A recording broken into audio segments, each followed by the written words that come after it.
technical meeting, Marty? Is it just the 3 items? Is there more? I have more items. This can be a little bit. I'm going to stay through the 3. Yeah, it's just 13.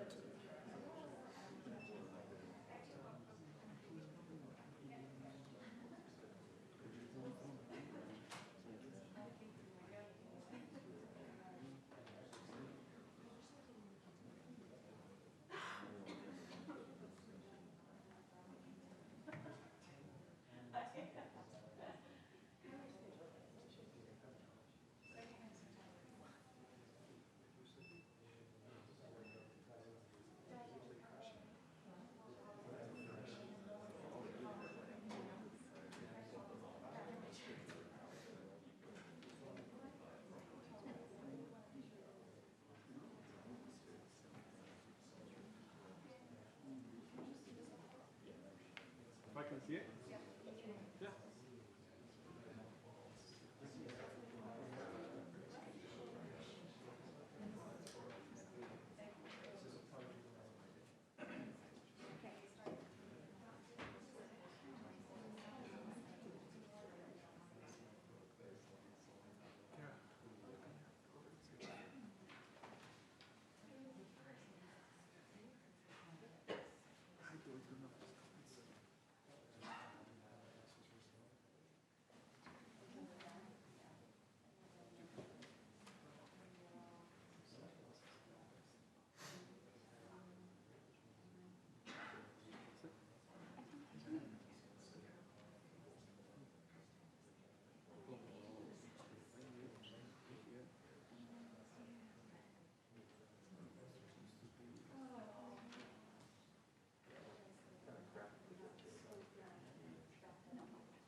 Okay, you guys ready?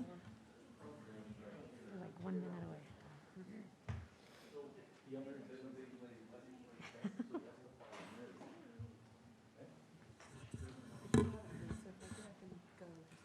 Okay, we'll know.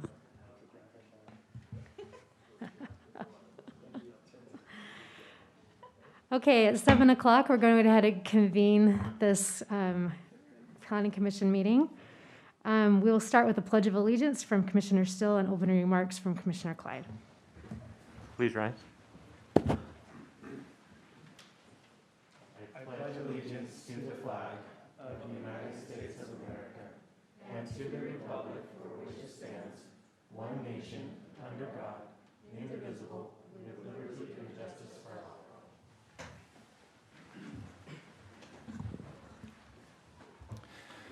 Father in heaven, we thank thee for this opportunity to be here tonight to discuss the items on the agenda for our city. We ask that we may be all blessed and that our economy can stay strong and that we can have great unity within our community. And we say these things in thy Son, Jesus Christ. Amen.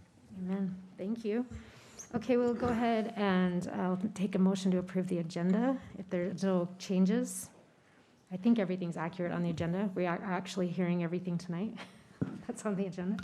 I'll make a motion that we approve tonight's agenda. I'll second it. Thank you. We have a motion by Commissioner Coombs and a second by Commissioner Clyde to approve the agenda. All in favor? Aye. Any opposed? All right, I'll also take a motion to approve the staff reports. I did notice that the numbering on the staff reports needs to be amended.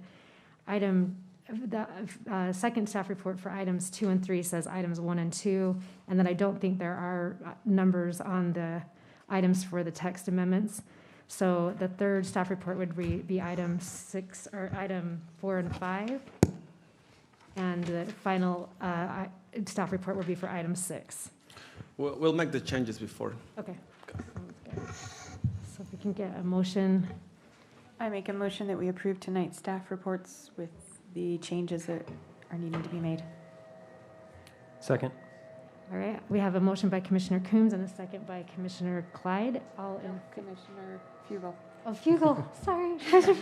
I'm looking right at you, Todd. Okay, Commissioner Fugel. All those in favor? Aye. Any opposed? Okay. Are there any declaration of conflicts or abstentions from the commission members? No. All right, seeing that, we will move ahead. We'll go ahead with item 1. It's a public hearing for a preliminary subdivision plat located at approximately 2150 North, 270 East, the Big Spring neighborhood. This is a public hearing to consider the request of Amplify Works, LLC, for a 7-lot preliminary subdivision plat called Sunny Cove Estates, Plat B, on property located at approximately 2150 North, 270 East in the R120 single-family residential zone. I believe Riley's presenting. Yep. I'll turn the time over to you. Thank you. I think we're having some technical difficulties, so bear with me. I will do my best to describe this to you. I think you guys all have the staff report in front of you, right? Okay. All right, so the request is for approval for a preliminary subdivision plat called Sunny Cove Estates Plat B, located at approximately 2150 North, 270 East in the R120 single-family residential zone. So all proposed lots are currently part of an existing subdivision. Proposed lots 8 through 11 are part of Parcel A of Sunny Cove Estates Plat A, and proposed lots 12 through 14 are part of Parcel A of Savage View Plat A. So with the approval of this subdivision, those 2 parcels will be vacated and will become lots 8 through 14 of the proposed plat, Sunny Cove Estates Plat B. Street improvements for all the proposed lots are existing, and each of those lots meet all requirements for the R120 single-family residential zone, which is a minimum lot size of 20,000 square feet, minimum frontage of 35 feet, and a minimum width of 100 feet. Frontage for the subdivision is provided by public roads 270 East and 2320 North, or sorry, 2320 North, yeah, that's right. So, if you guys look at the plat that is shown in your staff reports, you'll notice that there is an aqueduct easement that runs through each of those lots. So this will alter the buildable area of each of those lots respectively. So for lots 8 and 9, the buildable area will be on the western side. And then for lots 10 through 14, the buildable area will be towards the western portion of each of those lots. So this aqueduct easement influences the two conditions that are proposed by staff for this proposed plat. The first is that approval is provided from the Provo River Water Users and Jordan Valley Water Conservancy District for utility and access crossings across the 100-foot aqueduct easement through the properties. The second pertains to the building envelopes that are shown on the proposed plat. The condition is that the building envelopes will be corrected prior to recordation. So if you look at the proposed plat in your staff report, you will notice that the applicant has called out a setback from the shown easement. That is not, we don't have anything in our city code that requires a setback from that easement. So that condition that the building envelopes will be corrected indicates that that will be removed with the recordation of the plat, and the correct building envelopes from that show the 25-foot front and rear yard setbacks to the aqueduct easement, showing the buildable area for each of those lots will be shown. So with those two conditions, staff recommends approval of the proposed plat. And I can take any questions if you have any. Thank you, Riley. Does anyone have any questions for Riley? Sorry, commissioners only. Yeah. Anyone? No. Okay, thank you, Riley.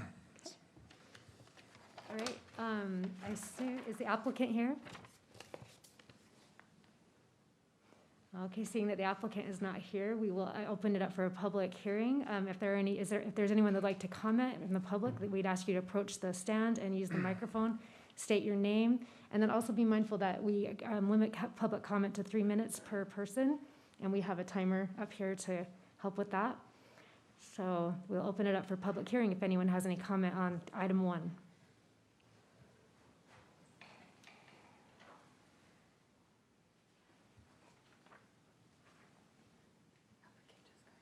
Oh, did he? Will. Hi, my name is Benjamin Blackwelder. I'm a adjacent landowner there, and just wanted to know what type of, let me pull this up, give me a second, environmental impact plan we have for that with regarding to the slope. Their slope there is quite extreme, and wanted to see with regards to your guys's section here on section F, E and F there, your drainage plan and that, because that's sloped and that goes into our property. Yeah, So that's a good question. And just so that you know, what we're approving tonight is just the plat. Okay. So that would all come into play when there was a further, when we were looking at the site plan. Sorry. And so, but I can ask our city engineer if he could address that at this point, if Okay. we want to, or if there's anything we could address at this point. and then is that plat available to look at publicly? Yeah, yes, we do have it, and we would love to put it up on the screen, but we're having some technical difficulties. But if you would like to, I think we could pull it up on a computer to look at. Right there in front of him. Just look down On the screen. Okay, you can see it on your screen. Yeah, can you see the plat there? Marty, would you have anything that you could? Ben, I didn't understand what you said as far as where you're concerned about the slope on E and F or something. I didn't hear. Well, E and F is your guys' city code that requires the drainage plan and the environmental impact. of the slope. So as far as when we get to a hillside development that has slopes that exceed 25% grade, that's when those things kick in. We will be, as far as this site developed below, as you know, all of the other developed lots. Yep. And before that, they actually came in and did a geotechnical study of the land, and they actually modified a little bit of the land just at the toe of the hill so that they could deal with a landslide area. That's all been taken care of before they got to this How about level. the berm that's on the north side, northwest side of the property? What's the plans for that? So again, the berm Okay. that's, Yeah, because that's. is that where the trail is? Is that where the That's Murdoch Trail is? trail is, and that's where my property line is, and that's quite an aggressive slope there. So, I'm just wondering what's happening with that and what's proposed for drainage and all those things. So they will be required with their building of anything on that property to address drainage to make sure it's not flowing onto you. But at this point, and Bobby Joe, or Chair, at this point, with a residential development, we don't have site plans. That comes with the actual building permit on that lot. So when that lot comes in for a building permit, they'll submit a site plan for that. And our ordinance does require that they deal with the drainage within their lots. So they would need to address any slopes across that. And how would about potentially the affect you. vegetation that would be required? Is that at that? That's point? all dealt with at the building permit stage for a new home on that lot. Okay, So as soon as they come in with a building permit for that lot, they will have to have a stormwater pollution prevention plan, SWIP, for that site to make sure that they've addressed any drainage, making sure the drainage is not going to be impacting and coming off of their site. But that's not dealt with on a site plan level unless there was, a river running through there, or a drainage running through there from the mountains or something. so for the easements with regards to the fiber optics and all the 3 ditches that are there? or The 3 canal- or the 2 aqueduct canals, easements? Yeah. Is that going to affect the building envelope? on the Absolutely, side? and I think that's what Riley was trying to say, is that the building envelopes, as you look at that aqueduct easement, it's a 100-foot easement through there. The buildings on 5 of the lots, I believe, are gonna be on the east side of the easement. They'll have to access across, and then the other 2 will actually be on the west side towards your property, so. So are those easements going to be modified or less restricted at all? They have to get approval, and that's one of the conditions of approval of this plat, is that they get the access agreements with Provo River water users and the Jordan Valley Water Conservancy District. They have to get those agreements in place before we move to city council for final approval of this plat. Okay. Did that address your concerns? Somewhat, yeah. Okay, and I would just recommend that maybe stay in touch with our city as the site plan is developed. Maybe there would be more information as that becomes better known. We don't know that at this point. Okay. All right, thank you. Thank you. And it looks like the applicant did come in. Would you like to address this? If you have questions for me, I'm happy to. Do any of you have I questions? don't, no. Okay. I have a question. On this plan here, it's hard to read on this. On the plan that's adjacent to my property, as you know, there's there was a dam that was up there, a reservoir. And what's the plan for that? There's a lot there in Could we have you come up to the microphone, please? Because looking at the plat there, that dam comes about 2/3 of the way into that. So I'm looking at the building envelope and seeing how they're going to put that building in there with keeping normal setbacks from the property line. Okay. So can I just say some stuff? First off, building envelopes just is the area where a building can go. That doesn't mean that they'll put it at the front, the side, the back. It just has to fit within that envelope. Sure. So as far as the landowner, or when, like what Marty was saying, when we come in to get a building permit, Yeah. we have to turn in within that application of how we're going to keep the water, what we're going to do, where the house sits. And so some of those questions you just can't answer until somebody wants to put a house on it. Yeah, but the slope there is severe. I mean, it goes up Correct, about- and so they'll it have goes to, about they'll have 40 to feet. they'll have to maintain, they don't want stuff coming into them, they've got to maintain their water, and that all depends on what house is there and how it sits and the elevation that it's at.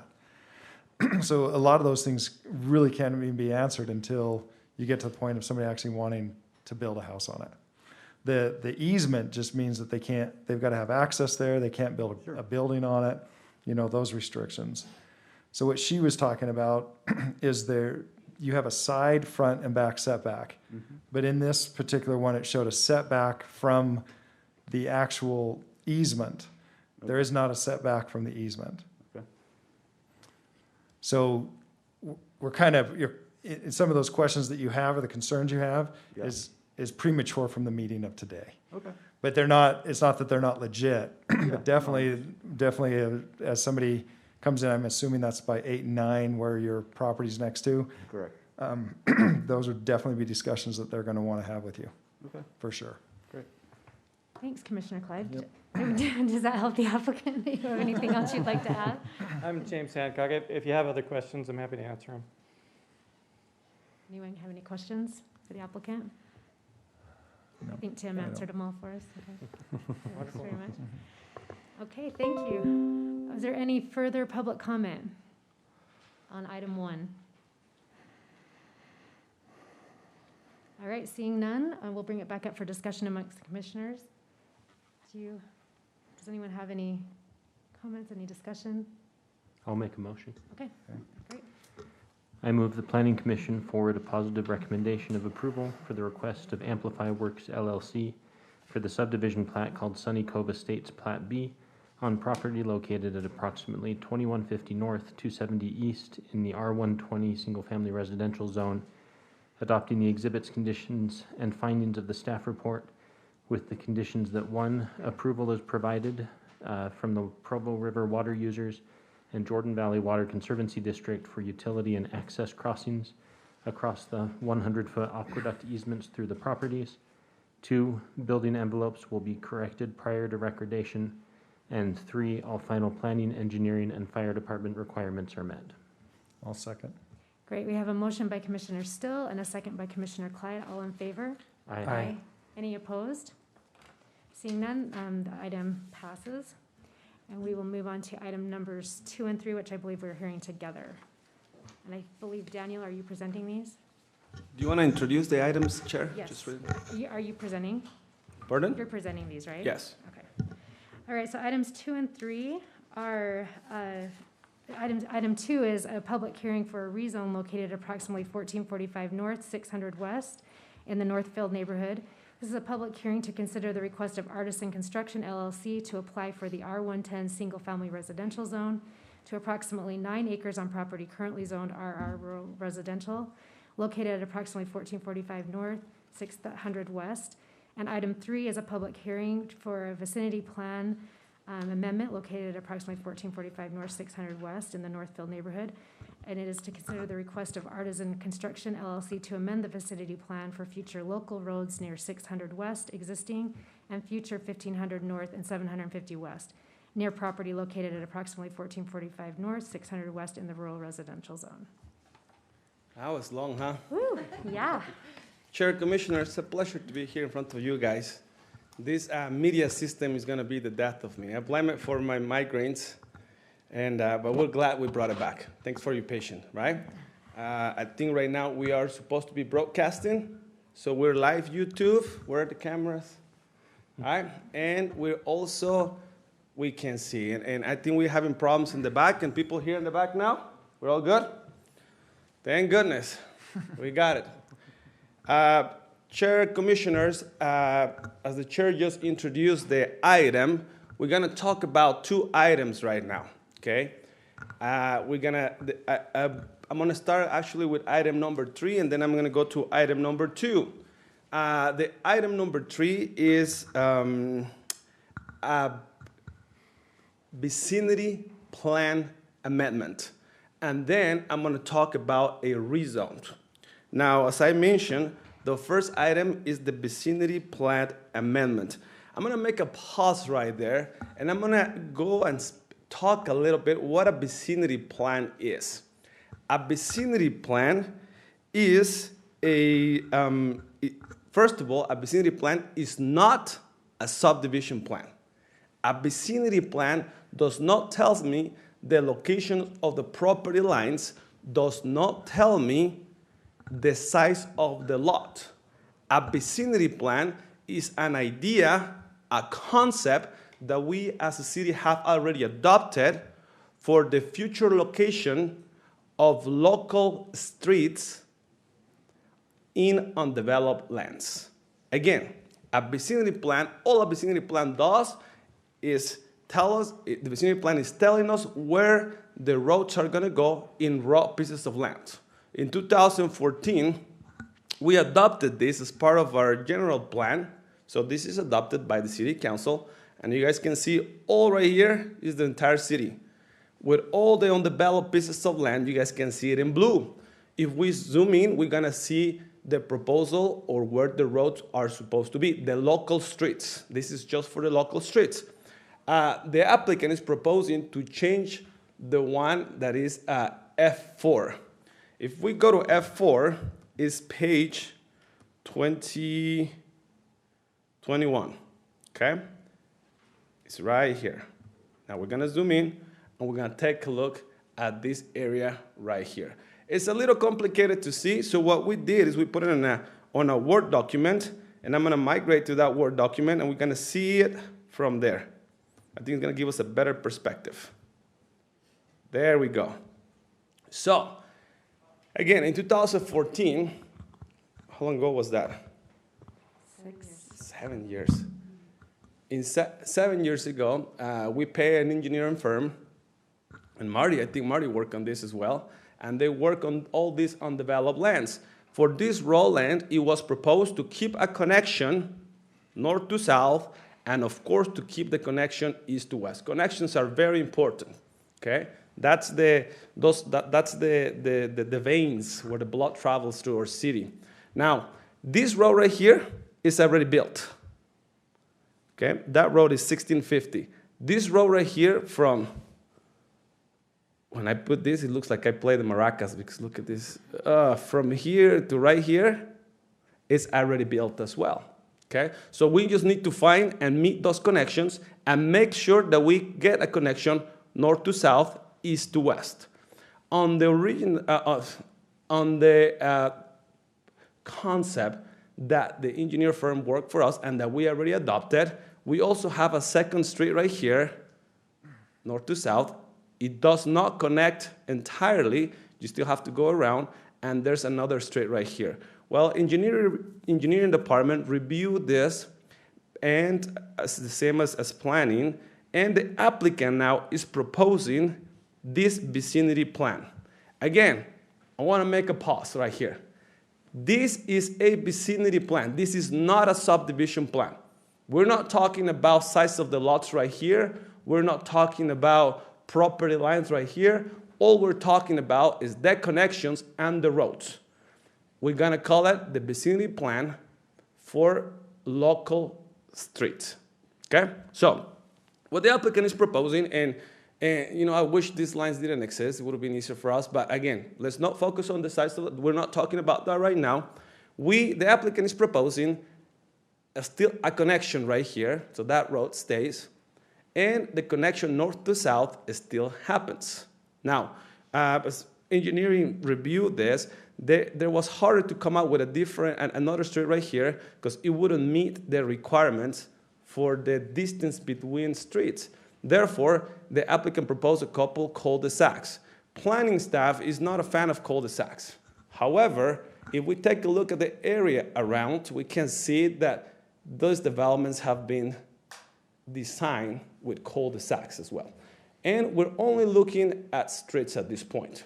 Having said that, planning staff and engineering staff review this concept for the local streets, and it meets the requirements of connectivity. At the end, that's what the vicinity plan. We want to see the connectivity. So it receives a recommendation of approval from staff, okay? Now, I talk about the vicinity plan. That's one item. Any questions in regards to this item? We're good? Keep going? Perfect. All right, so now let's jump to the item number 2, which is the rezone. This area, and I'm gonna jump off maps. I'm gonna go to a different map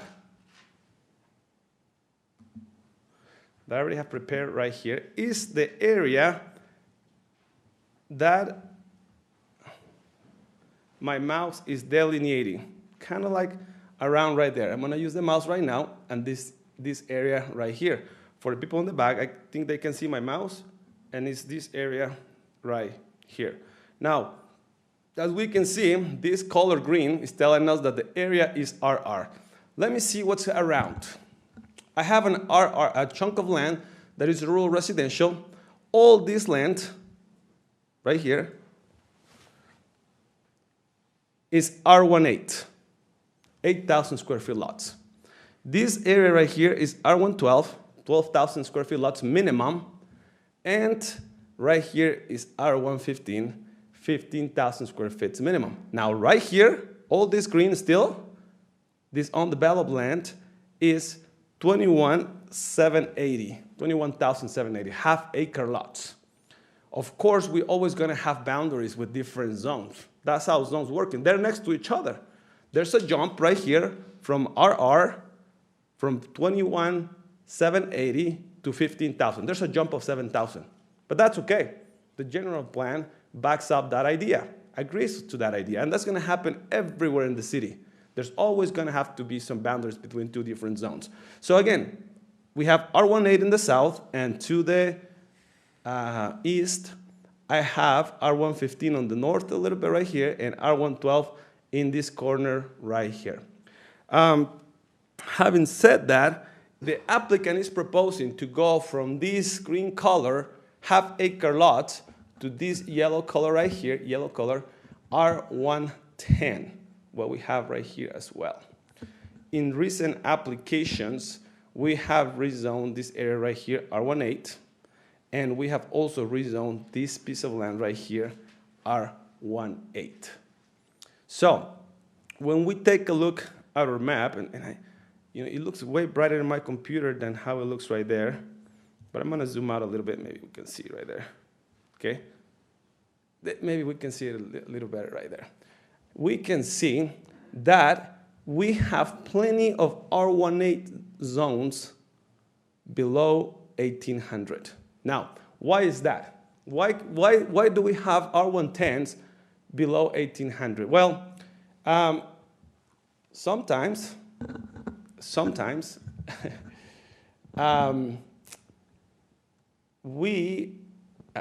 I was going to make a joke, but I don't think it's appropriate to make jokes. I was going to say that staff is not all powerful. That was what I was going to say. Staff is not all powerful. Staff base their decisions, we base our decisions on documents that we have already adopted. A staff will never make a legislative decision, meaning that a staff will never create law. A staff proposes sometimes, a staff reviews, but a staff takes administrative decisions, meaning that we already have documents that we have adopted, and what staff does is provide information to the applicant, to the planning commission, to the public. That's our job, to provide that information. When an applicant comes to staff and they ask, hey, I would like to do a rezone, first thing that we do is we take a look at the general plan. Now, what's the general plan? The general plan is the constitution of Pleasant Grove City in regards to land use. There's not a document with more power in Pleasant Grove or any other city that has adopted a general plan. There's not a document above that. So what staff does every single time someone comes and says, hey, I would like to make a rezone, staff gives them the menu. This is what you can do. If we take a look at the general plan, and I'm going to show the image right now, the property that we're talking about is right here. Okay? The designation of our general plan, it says that this is low-density residential. That's the land use designation for it. Low-density residential. If we take a look at our general plan, and I'm going to pull up what the Constitution of Pleasant Grove City says. Let's take a look at low-density residential. It says, low-density residential zones included R18, no R18, R110, R112, R115. The low-density residential LDR designation is for typical low-density neighborhoods with single-family homes on individual building lots. Typical density will be between 2 to 4 units per acre, which is about, it says that the minimum you can have, is 4 units per acre. That's about an R110 zone, okay? Now, that's the menu. That's what our Constitution says. That's the rules that we have adopted already, okay? When an applicant comes and says, hey, what can we do? This is what you can do, you decide. Now, can the applicant submit for something lower than that? Of course, all the time. An applicant can say, I want multiple, I want high density there. I want medium density residential. They can propose anything. At the end, it's a legislative decision. Now, staff only gonna support the application if it's in our general plan or backed up or support by our general plan. Before we go to the, well, actually, let me go to this. I think I have a couple more images right here that are gonna help us out. Again, this image is just for the vicinity plan. There you go. This is the property that the applicant is proposing. The applicant is proposing to rezone. It's in the low density residential. We already read what the low density residential has to offer. This, again, this is the area where the proposal is. Now, today, what the applicant has submitted is for two ideas or two proposals. Number one, to amend the vicinity plan. Number two, for the rezone. At this point, we have not seen or reviewed a subdivision plat. What is a subdivision plat? In the subdivision plat, I'm actually gonna see, and that's the first item that Riley presented, but we couldn't see the images. In a subdivision plat, I'm actually gonna see property lines, lot sizes, the exact location of the roads, coordinates, and that type of stuff. At this point, we're not there. So, is there an original plan? No, we don't have an original plan yet. We don't even have an application for a subdivision. We haven't even started a review of an original plan. Does the staff has any interest on this? Not at all. Not at all. As I explained before, our job is just to pass the information. I just pass the information that is already in our general plan or in the Constitution of Pleasant Grove City in regards to land use. This cannot be a PUD. What does that mean? Well, let me go back to the zone a little bit. Meaning that in a PUD, you kind of like decide your setbacks, you decide where you want your open spaces and stuff like that. In this case, the setbacks are not decided by the applicant. The setbacks for an R112, the setbacks for an R115, the setbacks for an R110 and R18, they're exactly the same. Exactly the same. The only setbacks that change are the ones from RR, meaning that the building envelopes are going to be exactly the same from the property lines when it's designed. And it is 25 feet on the front, 25 feet on the back, and 10 on each side. That is for an R115, R112, R110, and even for an R18.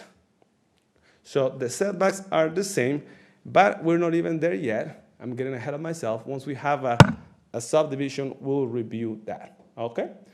Based on the general plan, the staff recommends approval of the rezoned. That's what I have, Chair and Commissioners. I'm open for questions for staff. Thank you, Daniel. Do any of the commissioners have questions for Daniel or staff at this time? All right, thank you. My You did pleasure. a comprehensive job. All right, is the applicant here? Would you like to approach the stand and tell us your name?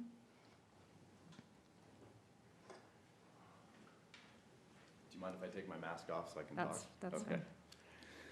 So I'm actually representing the Macons. They're the family that owns this property. So this is Arden Macon, who is also technically an applicant, as well as all of the Macon family. If you have any questions for me, I think the one thing that I would like to address is, for us, the argument for the vicinity plan, or the reason why we kind of looked at doing that, is if you can go to the original vicinity plan for a second. By the way, Daniel, he's like entertaining even. Nothing against the last planning commissioner or the planning staff, but We feel the same way. yeah. Okay, so if you look at this road, this design, one of the problems that we saw is that it limits us to doing certain sized lots. And so if you look at the way that even the lot layouts are, which we know are not technically what the vicinity plan is, it does create basically smaller lots, probably even consistent with the R18 and the R110. Now, if you can go back to mine, the one that we've created, thank you, you'll see here that these actually give us some flexibility to have some mixed lots. So some smaller lots that help us transition from the different zones that we actually are surrounding. So we have R18 and we have R115 and we have R112 that we're trying to kind of transition from. So from a development standpoint in marketing and selling lots, for us, you know, it makes some sense to try to figure out a way to transition from those smaller lots to the larger lots. So this plan seemed to make more sense for us. So other than that, if there's any other questions, then I thought Daniel did awesome at covering it. Great, thank you. Are there any questions for the applicant from the commissioners? Did you want to say anything? The family's been heavily involved in this plan. Artisan has the copyright on it, but it has our seal of approval. This is our plan, but it's Artisan's design, and Artisan designed it the way we want it. It works for us. We like it. It's in the best interest of all of the people that are involved in this thing. When you look at ownership on the property, it's a little confusing. There's an LLC involved.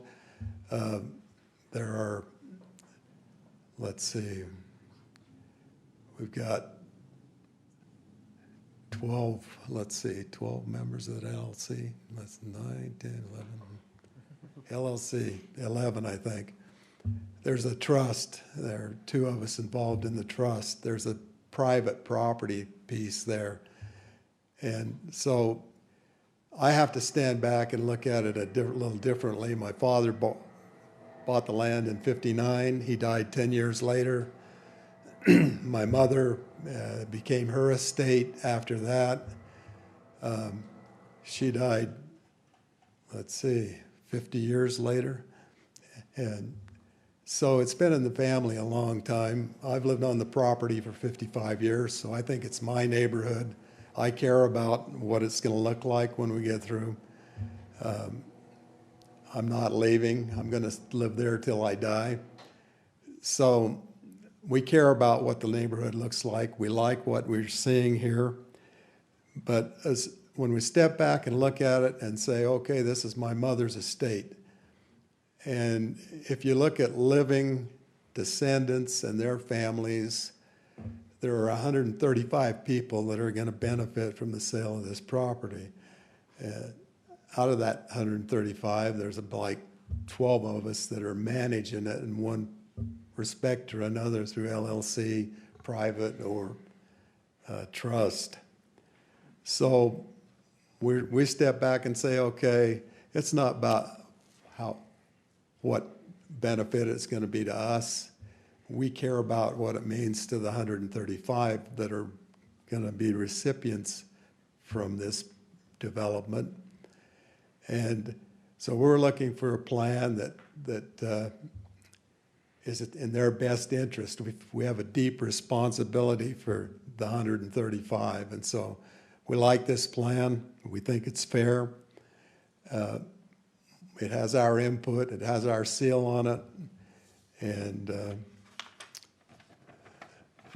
we're ready to move on.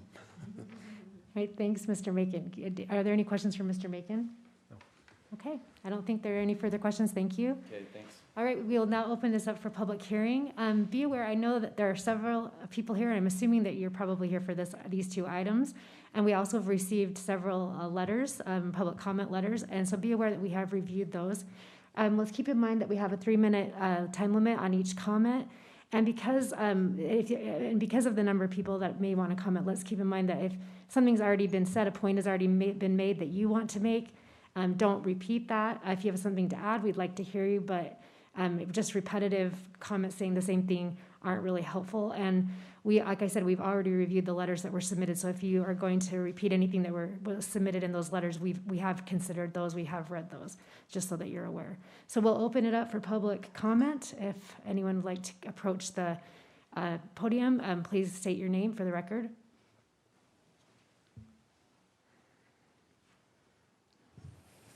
And I would like to apologize. The system went out again. We're trying our hardest to bring it back. We'll keep working on it.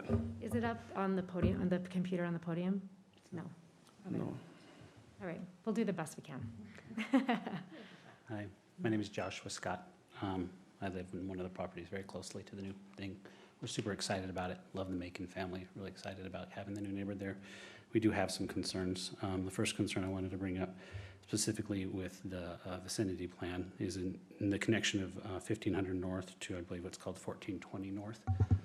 It creates a bit of an intersection there, four-way, two streets crossing each other. One across the major thoroughfare that goes up and down, and one that kind of jets across it and creates a very long kind of straightaway. There's a little bit of a jog right there, but it does represent a very significantly long road. I don't have the statistics to Pleasant Grove, but nationally, the number of car accidents, the number of people killed at an intersection with 4 roads as opposed to 3 is significantly higher. It's easy to imagine somebody trying to jet across that road, which is like I said, a big thoroughfare. Of course, the number one reason this is a concern to me is that is the exact path that my children will take when walking to school. It's less than 100 yards from Manila Elementary School. And so it just represents an additional risk that I would like to see the city and the planners address when they're talking about moving that road and connecting that road through. The second is in association with the actual lot size itself and putting it down to an R10. When you look at the plan, the city plan itself, you can certainly see how the city's attempting to create different zones for different sizes of homes and different types of neighborhoods. And they're striving to create a fluid kind of plan itself. Obviously, when it starts to become a little bit of a Dalmatian, when there's kind of dots of homes that are of different size and lots that are different size, it starts to go against the plan itself as well as the continuity of the neighborhoods. As you're well aware, a lot of us live in those particular neighborhoods, and so the zoning of those homes is in direct connection to the comfort to that. The last thing I will talk about, and actually I'll let somebody else address that. Any questions for me? Oops. One thing, you're talking about the intersection coming into 420? 1420, yeah. That's the same on both plans. Sorry, on both plans? On the original vicinity plan and the new proposed right. vicinity plan is the exact same. That's right, yeah. And so I'm asking if we can address that, right? If we could offset that road in an opposite direction and eliminate a 4-way right there, right? Eventually, kids aren't gonna go all the way to the end of that street and cross over. They're gonna try to cross over right there, which might mean we have to put in a crossing guard or a crosswalk, which we obviously don't want to do because it's a major thoroughfare right there. There are other 4-ways. That's okay. I just wanted to make sure that I understood you correctly, because I'm like, they're the same, so that's why. They are the same. The road isn't there yet, right? Correct. And I know there's talks about redoing some of the roads. I would just love to see us avoid that 4-way. Okay. Okay, thank you, Mr. Scott. Well, that's good incentive to end before 3 minutes, if you don't want to hear that annoying noise. So, okay, anyone else? Can you change him to 2 minutes? Hello, Commissioners. My name is Todd Williams. I live at 1554 North, 1070 West. It's the R115 zone, just off 1500 North. It's important to me that we maintain the integrity of that zone as high a lot size as possible. My concern is that if we rezone that to a R18, and as you know, we're not. That's not the proposal. I'm sorry. That's not the proposal. R110. R110. What did I say? R18. Sorry, R110. That it would diminish the integrity of the zone to go north of 1100. Remember, we're not doing a site plan, so we can't even look at the site plan that's being proposed. You're really just deciding on the integrity of that zone, whether it's an R10 or whether it's an R12 or whether it's an R15. So my vote, my recommendation is you keep this above an R10, probably an R12 or above, and would hope you'd follow that. All right, anyone else?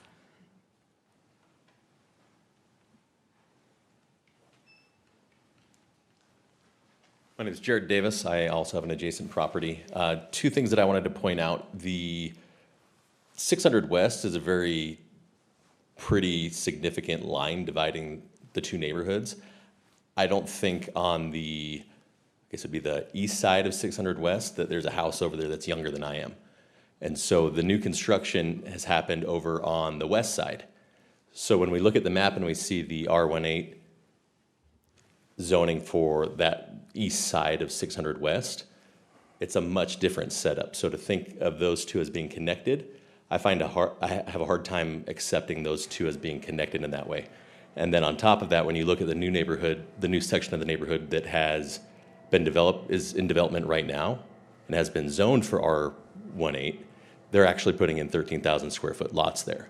So even though it was zoned for that, they're not even putting them in there because it doesn't make sense for the neighborhood to have that small of a lot. The other thing I'd like to point out is that if you look at the actual adjacent properties, none of them will fall into the R110 designation. So even though the area might have some designation of R18 or R110, the houses and properties that actually touch this property are bigger. They're third acre, half acre lots. And I am in favor of the developer's plan of not having a second road go to 600 West. I will again point out Manila Elementary is there. So whatever the plan is for how children are going to get there, because right now I believe the city owns a property that is adjacent to this property just north of it. There's no sidewalk there. So that'll have to be developed to be a sidewalk to get up to the crosswalk, or a crosswalk will have to be put in at the entrance to the neighborhood at 600 West, which I assume would also require tax dollars for crossing guard and such. Those are my comments. Thank you.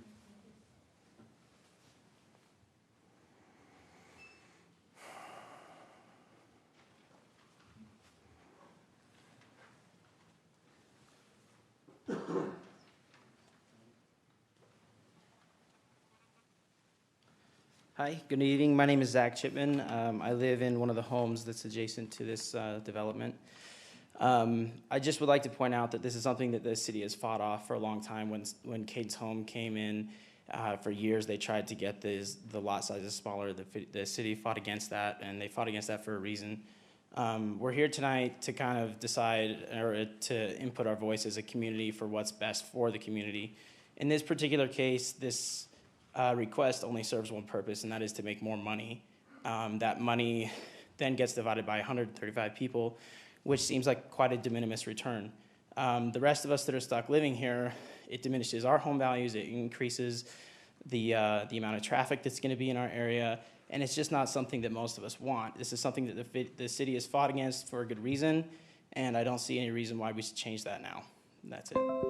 Anything else? Any questions? No. Any further public comment?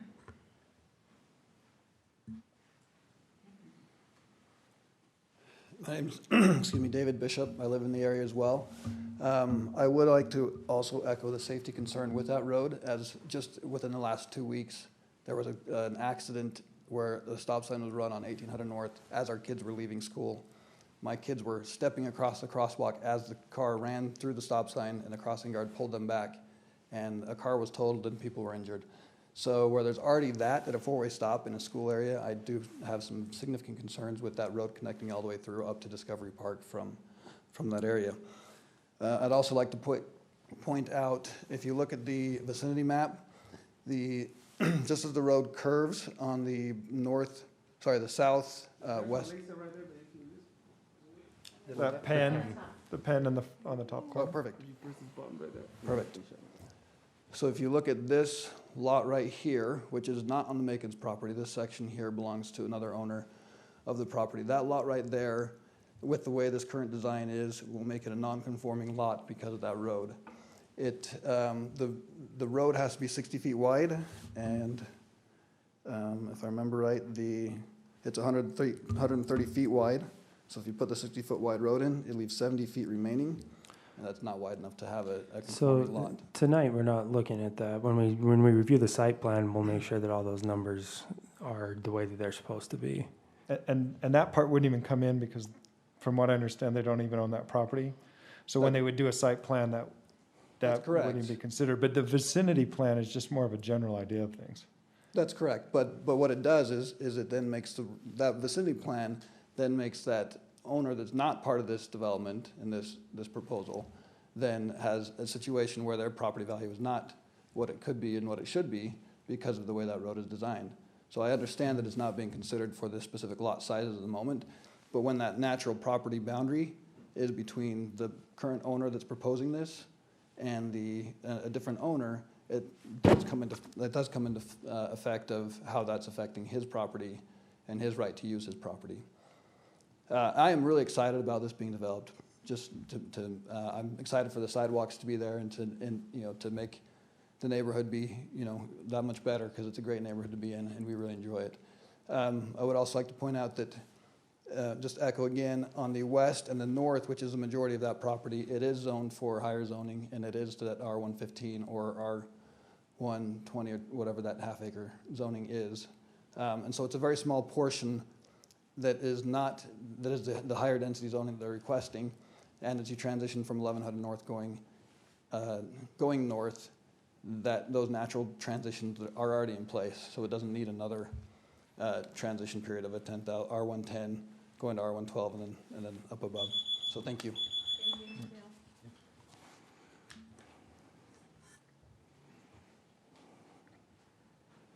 So I'm representing the booths, and we own the private property. As of now, we're not selling it, but I do see that problem. If it is developed, that road is going to take up, and it won't. Sorry, the property you're referring to is the property to the south, is that correct? The private property on the south end of that. So, anyway. Do you have any questions? No intentions of it, but I seen the road there and I'm like, what's going on? So I'm just here to make, kind of figure out what's going on, see what's happening. So as of now, it's not for sale.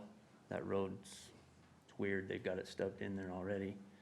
They've had it planned for years, but I'm not ready to part with it. The Makins, I respect them and for all their, all their endeavors. They're really good friends with my grandmother, and so, but. Great, thank you. Yep.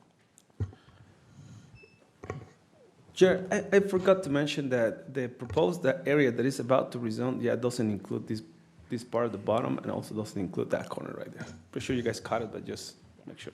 Okay, any further public comment? All right, seeing none, we will bring, one more. Make a time.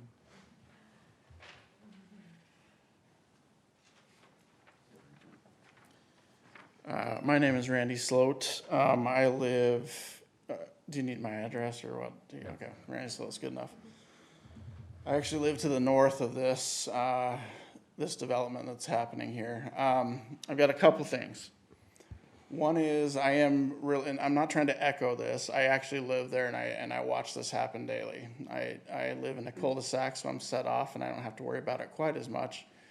But I am concerned about the traffic that is going to be generated by opening up pathways of drivers and that type of thing to go into this area. I'm going to say this, but it's been so bad that we've put up our own stop signs to try and stop people down, That's been remedied by the city, of course. We've taken them out. But that's how bad it's gotten. People fly through this area. So I don't think that this is going to prevent that in any way, shape, or form. I think that it's actually going to make it worse by quite a bit because people will take the path of least resistance and they will do it as fast as they possibly can. So that's one thing that needs to be taken into consideration. The other thing that needs to be taken into consideration is just the fact that we're even talking about rezoning this place to a lower lot level. I mean, that right there tells anybody kind of looking at it that it doesn't fit in.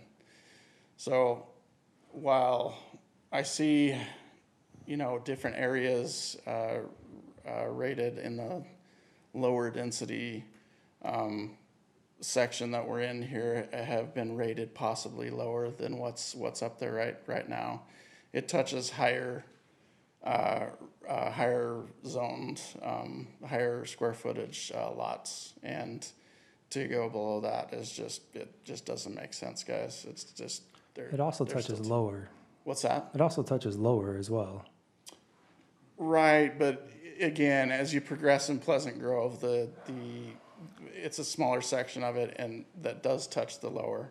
And as you progress in Pleasant Grove, as you go from 1100 to 1800 to 2200 or whatever it is up there, 2800 or whatever, 2400 maybe, the lot sizes get bigger, progressively bigger. So you're going from smaller to larger, back to smaller again, to larger, right? So again, I'm happy for all those involved. I mean, I think it's great. There's nothing wrong with getting it developed and that type of thing. It's just, I think it needs to be done a little bit better than what's being done. So, any questions for me? All right, thanks, guys. Mr. Scott, we've already heard from you. Do you have something to add to difference? Quick add. I'm kind of a numbers geek. Can I add it real quick? I promise it'll be 30 seconds. Of the properties that are directly adjacent to that property, 13 would be R15s or higher, 6 would be R12s or higher, and only 4 would actually be R10s. None of them are actually under 8,000, under 10,000 square feet. The average lot size of all adjacent properties is 16,000 square feet. The medium size is 13,930. Oh, sorry, wrong numbers. The average lot size is 18,236 square feet. The medium size is 15,246. Thank you. All right. Any further public comment? Just in 1 minute. Any further public comment? Okay. Does the applicant have something to add? I'm confused about that. So there's a couple, I guess, untruths that have occurred. We actually do touch more R18 than we do R115 and R112. We don't go from larger to then bigger to then smaller. We actually would be transitioning from R110 would actually be our smallest lots, and we would transition so that by the time we touch the R115, we would be around between 13 and 15,000. The averages that are just brought up are bringing up other properties that aren't currently developed, so they're using those averages as well. If you take the average homes that are developed, it is closer to what we've already talked about. So We can't have you yell from the back. Sorry. And that's fine. I mean, but for what we're doing today with the rezone, honestly, the individual lot sizes don't carry any weight right now. Sure. One thing that I guess I would like to let you know, as Planning Commission, we'll be coming back shortly and have it on record that the plan we're proposing is what we're talking about. You'll be the ones looking at that and making sure that that happens. So. Yeah, and at that time, we'll take a look at it. Yeah, at this point, we can't consider that at all, so. Okay, any further, I think we already kind of closed the public, any further public comment? All right, seeing none, we'll bring it back up to the commissioners for discussion. Any thoughts? Were you gonna say something? You gotta turn your mic on. No, I don't think it matters. I mean, whether it be R110, R112, R115, it all fits within the general plan. It's all considered the same size density within our general plan. I definitely don't consider an R110 lot, a 10,000 square foot lot, as a high density by any means. I think the roads are designed to be able to handle the increased traffic. Yes, there's a safety concern with the four-way stop there that I believe engineering will address, take a look at when it goes through, or has already addressed when they develop the vicinity plan. Again, we have 1 million of these four-way stops, right? The question is 600 West is our collector street. This is a local street. This obviously would be stopped controlled. So as far as vehicles getting across that intersection, every intersection has the same issue unless it's a four-way stop. But as Dave Bishop mentioned, that doesn't stop people because sometimes they run the four-way stops. Having an intersection is recommended here. If we wanted people, for example, that are coming from Discovery to actually have to jog and then make turns, that probably even creates a little bit more potential concern for traffic because now people are trying to get from this area and they're having to jog up and then make another turn or jog down and make another turn. I see the concern. Yes, there is maybe higher issues, but when you offset intersections, you also create other issues of people trying to get through the properties and now having to make multiple turning movements, which does create some other issues as well. So you kind of have to add both intersections together to get the same, what is it on one intersection if you're doing two intersections. So again, from the engineering standpoint and having an intersection there, yes, is there a concern with sidewalks connection? Yeah, there's the city property there that was brought up. We'll probably have to address that. Whether or not there's a school crossing there, again, those will all be determined at the time of the development, and likely they'll just be the crossing at 1800 North, and then we'll have to be connections made with sidewalks to get up to that crosswalk. But will that give children opportunities to cross here to go to Discovery? Sure. There's a bunch of other streets that do that on this street, and they'll have to be careful with that. But it will be likely a stop control. I don't see any concerns with the traffic side of things. This is very normal type development, and everybody is not used to it. There's going to be a lot more traffic coming through the area than they're used to.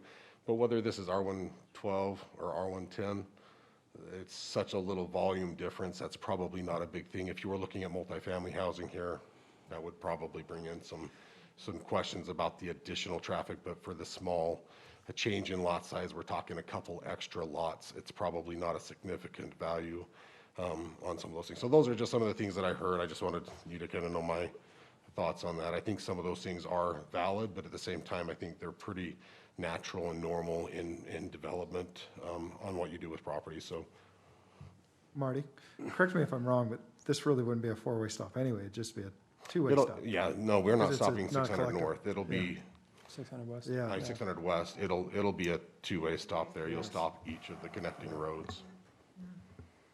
Yeah, I mean, I think the purpose of the vicinity map is to create connectivity, and I think that does this. I actually think that this is a bit safer because it does eliminate one of the access roads closer to the school.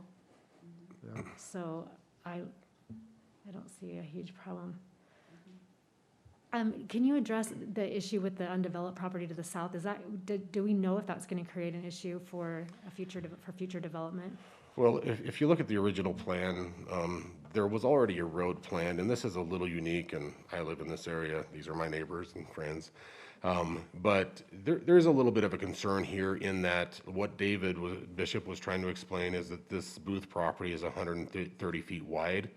And in order to put a 56-foot wide road there, which is our standard street, that does not leave enough width to be able to get a developed lot there. One of the key things here, and it probably will come up at some point if the booths ever develop, is there is a flag lot that's here, and there is a stem road that would be very beneficial in this design, that both of the homes on that flag stem would actually realign and actually tie into a public street rather than having a flag stem along the public street. So if you had a street and then you had a flag stem serving two lots, it's kind of odd. So if that was accommodated somehow, and I'm not saying it will be, I don't know if anybody's in favor or against that, that would then meet the need for that width, because you would get an additional 25 feet for that stem potentially that might be able to get them to where they would have a proper depth to be able to develop a lot along that street. So there's a few things that need to happen. Again, it's hard at this point. It's a concept level to say where does that road need to come through. Yes, this creates an issue with these lots on the Booth property with having a full road there. That would have to be addressed. Is there anything we could do with respect to the vicinity plan to make that less of an issue? Is there any way to alter the vicinity plan? Can we go to the vicinity plan? again, this layout, even though, again, some may oppose, this access road being included in the road, it is probably the ideal way to do it where you do have direct access onto public streets for all the lots rather than having these backset lots. If you did try to move this street up and accommodate that by dedicating or constructing a portion of this property here potentially and bringing that road around this way, but does that make sense what I just said? Yeah. Just accommodating that future road, then you could probably leave enough that would do that. One of the problems that would create, and I don't know that this is a problem, but you would have people backing now the front doors of these two homes that are on the flag stem if you did that. So there's a lot of things there. Again, they're not, the booths, as I understand it, are not included in what's being proposed here, but I think that would be a little bit of a concern if that could not be accommodated in that design. Thank you. Mm-hmm.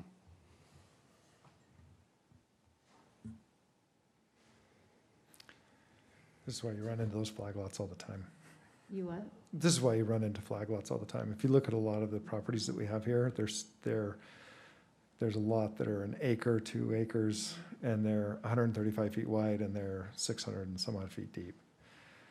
And so you'll run a situation like that. Yeah. Yeah. That they could just devote that. Yeah.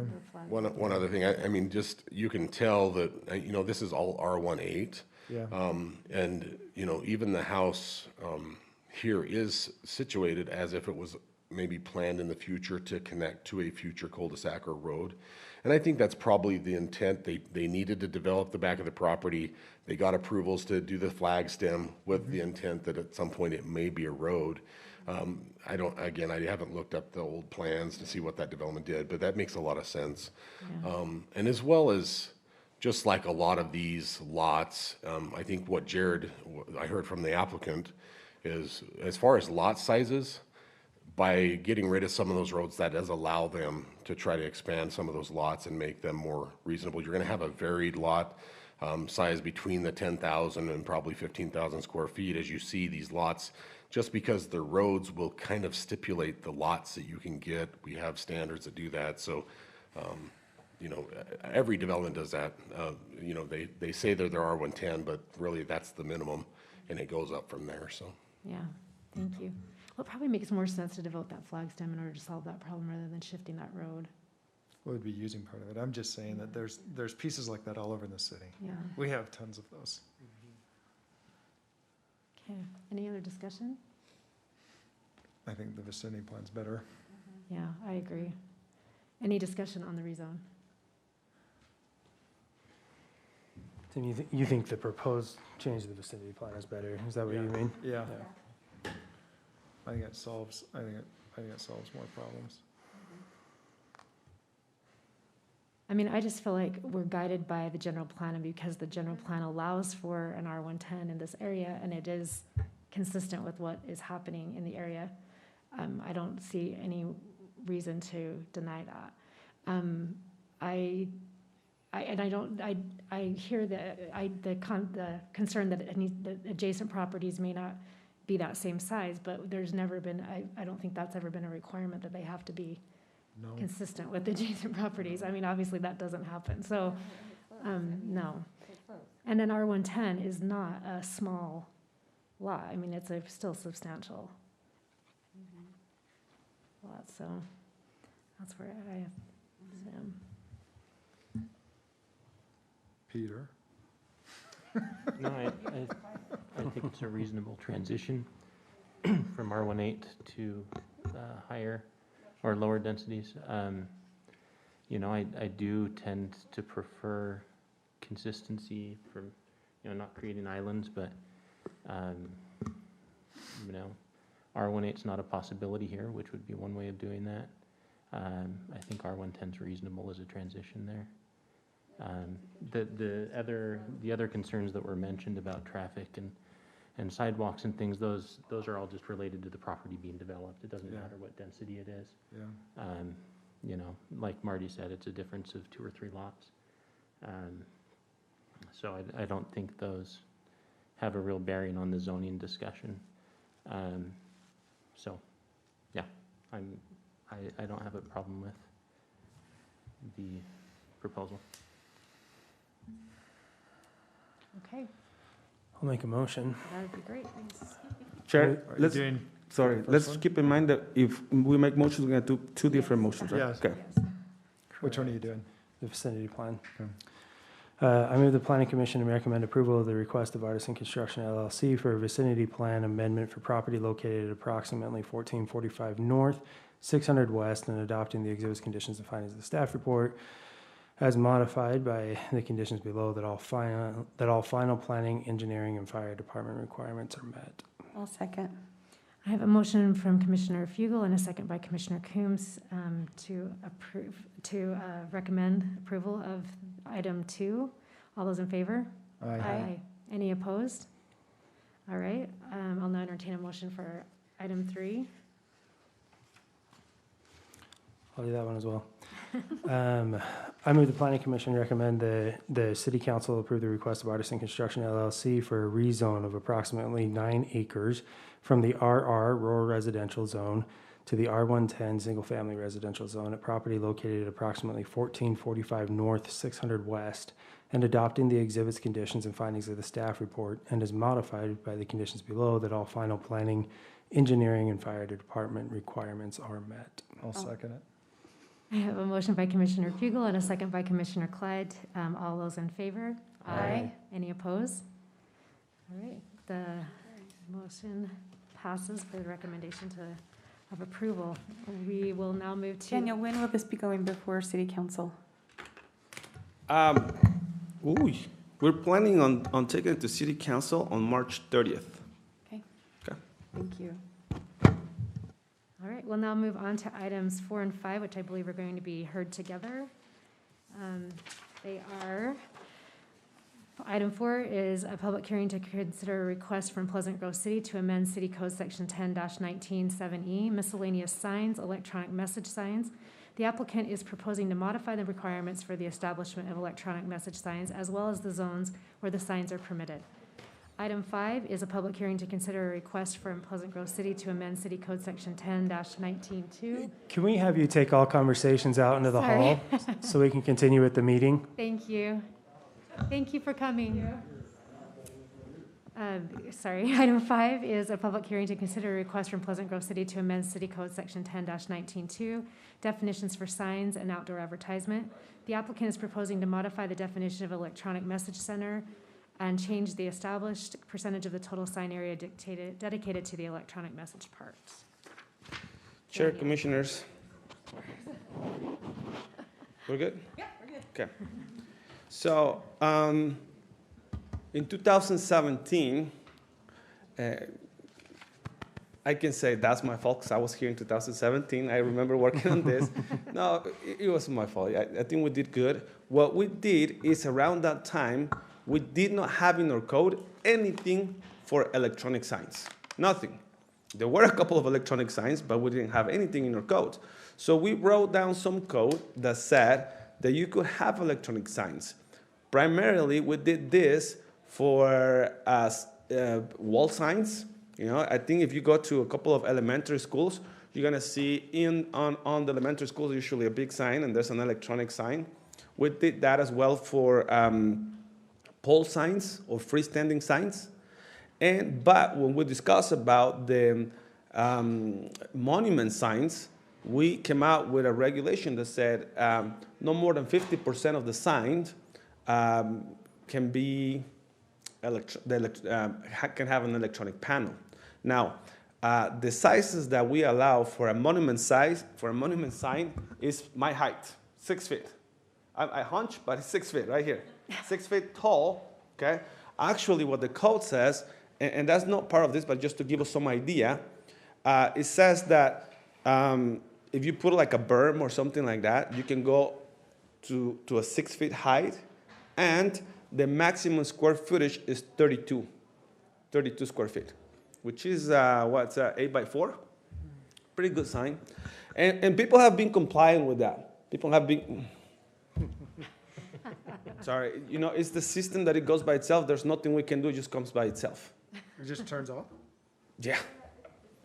We all have a copy one way or another. Okay, so, plus, I don't think no one wants to, Yeah. no one wants to know about this situation. Anyway, so. Who cares about the signs? So, lately, the city council has been working with staff and also I've been working with a couple of city directors. We've been planning on getting a monument sign. First, it was going to be a wall sign for the library. It's going to be a library. It's going to be a public sign for the library. It's going to be a wall sign. Then it morphed into a pole sign, a freestanding sign. And then people did not like it, and then they said, how about a monument sign? And we'll find a monument sign, but then the size of the monument sign, it doesn't work. So you need to have only half of it, because usually what businesses do, they put like the name of the company or something at the bottom, and then they have the screen on the top. What happens is, based on the design, the city would like to kind of like put messages for people that drive there, messages for the library, messages for events, and maybe a big strawberry for Strawberry Days. I don't know. So they've been trying to, and we move along, and it was hard to see it because you know, people usually don't walk through there. People drive, and we want people to drive to see it. Therefore, the proposal is to amend that and to change and set that for signs displaying civic events, functions, or announcements, the entire area of the sign can be electronic instead of just 50%. So basically, that's the proposal. There's two items, but they're in the same chapter. They're in the same section. They're just separated. One is the definition, and the other one is the requirements for the actual sign. That's what I have. In reality, it just says that for civic signs in public property, they don't have to meet the requirement of the 50%. Yeah, that's what I have. Why are we making a difference between what the city can do and what a private citizen or private business could do? No private citizen. Well, if they wanted to put a sign up, which they have been able to put a sign. Are you going to put one in your yard, Todd? Maybe, but if I put one in my yard and I have to meet the signage requirements of... No, because we don't allow it in residential zones, but I fine. understand that if you own a business and you like to put it in a business. I'm going to rezone and have a Todd has commercial a small overlay for business. my property. Todd has a small and I'm business gonna in his throw it home. out there. Are you But just trying to between business? Todd has a major Yeah. business in his home, and he wants to. You guys will never know. Between the business and the city, right? Based on Right, because I would imagine that the intent of it being with the business is aesthetics and everything else, because you don't want just a bunch of freestanding signs around. Those don't look that great. Is what I would imagine was the intent of having the 50% rule. Am I wrong there? Yeah, although for freestanding signs, so what we did, and when we work on this, we work with like 3 or 4 developers. I don't know if you guys remember. St. John's was part of it, actually. Yeah. They were kind of like the people behind this. And then we designed something that will meet their requirements, that will be okay for everybody. So the biggest concern not the biggest concern, but the change that people want to do to monument signs is not in regards to the LED portion of it. What they want to do is they just want to have way bigger signs whatsoever. So nobody has ever said, hey, can I increase my size? And the library, if the library wants to put a pole sign, the pole sign can be way bigger. For some reason, we restrict that on monument signs because we only allow 32 square feet. And if it was a pole sign, it could be huge because we allow them. If we want to be a wall sign, it could also be huge. So it was only on the monument sign. Again, nobody has, no commercial has asked us for it. What they want to do is increase the whole size whatsoever of the entire sign, go from 32 to 60 or something like that. I think Rob Taylor wanted to do that. But no one has told us anything about the Would a pole sign not be classified as a freestanding sign? Yeah. Because here, I mean, it says that freestanding signs are limited to 50% of the total sign area in which they Oh, are I get it, but what I'm saying is a monument sign is only 32. A pole sign or freestanding sign could be like, But they would still have to meet the 50% rule. Yeah. On the pole sign. Yeah. So, I mean, again, I don't understand why we're saying the city can do it, but the commercial can't. I don't understand then the driver for why we have this 50% rule if we're just going to allow the city to do it. It just came out of the sign. Again, it came out of the sign because we were gonna do a pole sign, and it meet all the criteria, all the requirements. They just changed the idea. Instead of doing a pole sign to a monument sign, it was gonna be a wall sign too. I think, Todd, what are you trying to say is we're going to allow this for the city, we should be allowing it for commercial. Well, or if there's a good reason we have the 50% rule for commercial, why are we not applying that to what the city does? I think, again, the 50% came, we studied some other ordinances. When we asked the developers, they were okay to do it like that. They were proposing something. That didn't come from the city, it came from them. The 50% rule came from the... Yeah, it came from them. It wasn't our application. It came So the again from developers voluntarily said 50%? Yeah, it came from them, because that's what they wanted it for monument signs around that time. So, yeah, it wasn't the city proposal. This is actually a city proposal. We are the applicants, we weren't the applicants. Which reminds me, it says on the model motions, it says St. John's on there. Yeah, sorry about that, my bad. That's why I'm totally thrown off by that. I was too, looking at it going, wait, what? We already shut St. John's down and putting a sign on city property. Sorry. My bad. But with that then, is the vision then out in front of the library, we're going to put a freestanding electronic sign? Right now, no, they're going with a monument sign. With a monument sign, they just want to exceed the 50%. Yeah, so let's say they have a monument sign, they've got one layer of brick around the outside, and it's a 10 by 10 sign, but it's just throwing out numbers. They can do that so it looks like a construction road sign. I mean, I don't understand. I don't like the idea of having a different rule for what the city can do versus what businesses can do. The other option for this, I mean, we can do it. Let me see if I can explain this. The first one wasn't from the city, right? It was from someone else. Right. And that's what they required, that's what they asked, that's what they went for. In this case, it's the city, and the city, again, since I'm not representing the business, I mean, if some business wants to, any particular business wants to come and say, hey, I would like to also to go to 100%, sure, it's their idea. In this case, I didn't see a need for it because nobody has asked us for it. But when they wanted it, if they want to go to 100, sure, bring it on. If we do this the way it's written, if a business came and said, we want to do 100%, they'd have to come in we'd be great. No, they'd have to come in. No, they'll have to come and amend the code. But I really don't like the idea of our code at any point saying, we can do it, but you can't. Or city, or code and city codes have a lot of those things. For example, and some of them make sense. An electronic sign to me doesn't make sense at all, though. No, but for example, if we want to make an application, for this, we have to submit an application. The city has to submit an application. But for example, our code says that if the city wants to put a sign, we don't even need to submit an application if it's a civic sign. So there are exceptions for civic signs all over the place. Civic signs have exceptions. What about electronic sign, though? Is it just a civic sign, or is the fact that this is an electronic sign? Like a banner is just a civic sign. Is there a difference because this is electronic? I guess I'm not following it. Yeah. So would they have to come for, the city could just put up any sign, electronic or not, then? Yeah.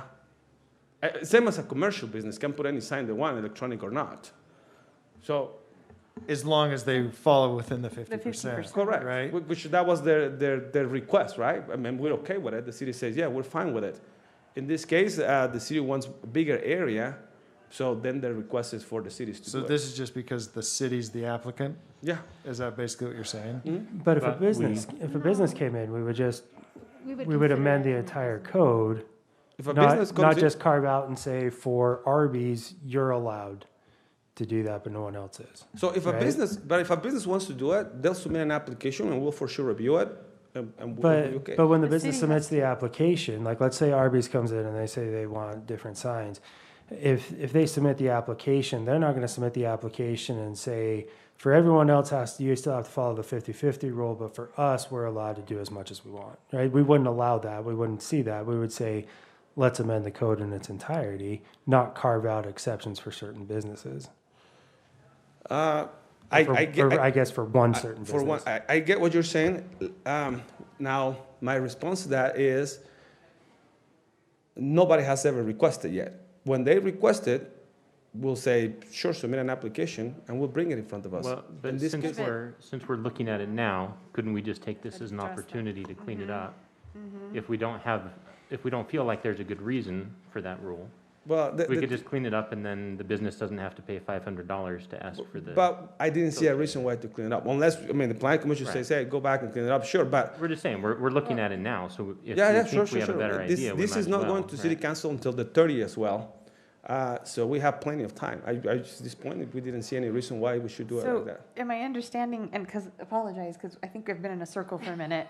Yeah. If a business wants to do 100, they have to come and do an application, but the city can just throw it up. No, No, they no, couldn't so do it what at he's all. saying is, if a business wanted to do 100, they would have to come and make an application to an change the amendment. code. Yeah. Right. Yeah. And But if the the city city also wants has to- to, Okay. which is what the Oh, city the is city doing also now. submitted an application for it. Right, Yeah. Okay, but the just which city's one does. application says, So do they we're both only come changing the before rules us? for the city. Yes, they would Okay. both come before. us. Perfect, thank you for the But what we're trying to, clarification. I think what Todd is trying to say is, maybe we should just clean this up to allow it for everybody. I totally agree. I think it should be Is that what cleaned you're up to trying allow to say, for Todd? both. I mean, and again, I guess I was trying to ask what the purpose of the 50% Right. rule was. If there's a good reason for it, then let's hear Well, that, but it sounds like there's not, so I why think- not Most just of the clean it all times, up? they don't, most places don't like them. They think they're a negative. Right. Like small lots. But we're not saying, even this. No, I mean, it's true, like, I Too have soon. that business in Linden, and this whole issue came up in Linden. Right. They changed what they considered a moving sign, they considered an electronic sign a moving sign, they changed their code for it. Because they didn't want Linden, quote unquote, to look like Las Vegas. It's a risk for that, for sure. But you understand what I'm saying, Yeah. it becomes Yeah. this fear that all of a sudden you're gonna have these tickers as you go down the street. Right. Exactly. Well, and I Right. can see what you're saying, Todd, and you raised this point. They're Like, so you expensive, could just though. put one thing of brick around the entire sign and Yeah. call that a monument, right? If we allow this, Say right? that again? I don't. You could just put like a row of brick around a giant electronic sign and call that a monument sign. Well, that's what he. No, it doesn't work like that, no. So when we have, so there's a difference between a monument sign and a freestanding sign. A freestanding sign needs to have at least 10 feet of clearance, at least, for a pole sign. Is it 10 or 9? One of those two. So you cannot just put something, if it's attached to the ground, But that's what we're saying. If Yeah. your Yeah. monument sign is the sign with one layer of brick around it, standing on the ground 6 feet tall, would that fit the parameters of a It can only monument be sign? 6 feet tall, but Right. what Daniel's saying, a monument sign is the whole thing's on the ground. It's not a pole. yeah. Well, I mean, that's what I'm saying. They get could that. build that though and But have you just could one just layer build of a brick. Not right now, though. little Not right frame now. around So it. Right, not right The now. whole But under the thing. proposed change. You'd have to have more than Yes. one layer of brick because you need. Oh, you don't even have to put brick 50%. around. Right. That's what I get. Thank You could literally just have a Yeah, sign. yeah. You don't have to put brick around. Actually, the designs Yeah, of there you go. of a lot of monument signs, they don't even have. So they have the sign comes like right here. This is the base. Then they go all the way to right here with Stucco.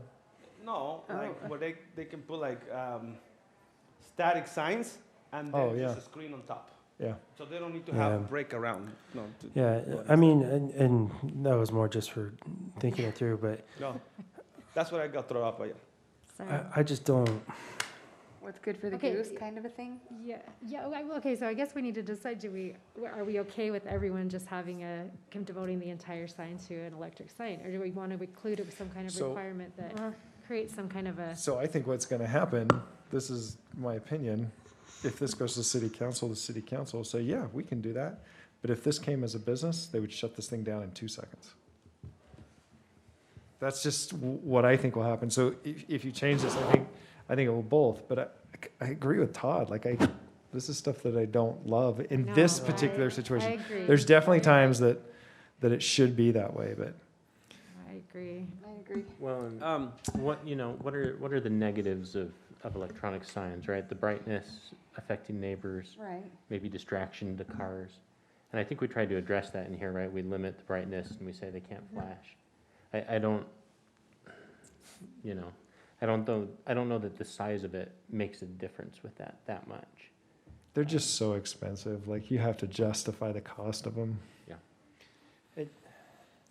And again, just, and I know you guys got this, usually the city doesn't make applications for other business unless we consider, right? This is a Sure. need from the city, therefore that's the request from the city. Right. But- Sure. We get that. We're just trying to say, Okay. would it be better to make Jesus. sure we're not just applying this to the city? Yeah. Does that look bad? What I would hate to see, actually, Daniel, and I realize it's just an application from the city, is I would hate to see it get approved, go through, and then an applicant come through and ask for it, and it get denied, and they say, Applicant other well, the than the freaking city. city has it.